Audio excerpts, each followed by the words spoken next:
Утре на градскиот стадион Никола Мантов во Кочани се игра големото комшинско дерби помеѓу старите ривали Осогово и Слога 1934. Овој пат двата фудбалски противника силите ќе ги одмерат во второлигашка конкуренција, што надпреварот го прави позначаен и поинтересен за навивачите на едните и другите.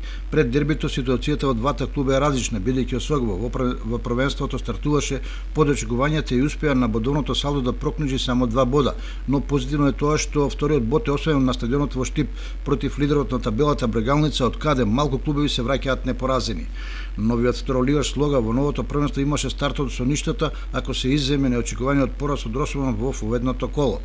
Виничани ги победија Каменица, Сасе и Плачковица и му откинаа бод на Кожув. Со освоените 7 бода имаат 5 бода предност пред Осогово, што им дава комоција и порастеретено да влезат во дербито.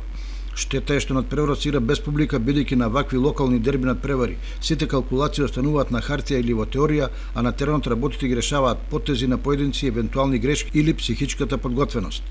Саботното дерби специфично го прават неколку работи. На кормилото на Слога долгогодишниот стратег на Осоговци Крсте Крстев, во клубот и тренерот на голманите Игорчо Данев. Во екипата се Андреј Коцевски, Благојчо Коцев и фудбалскиот феномен и ветеран Драги Здравков. Сето тоа дополнително зголемува мотивацијата кај фудбалерите на двете екипи, но и очекувањата на двата навивачки табора.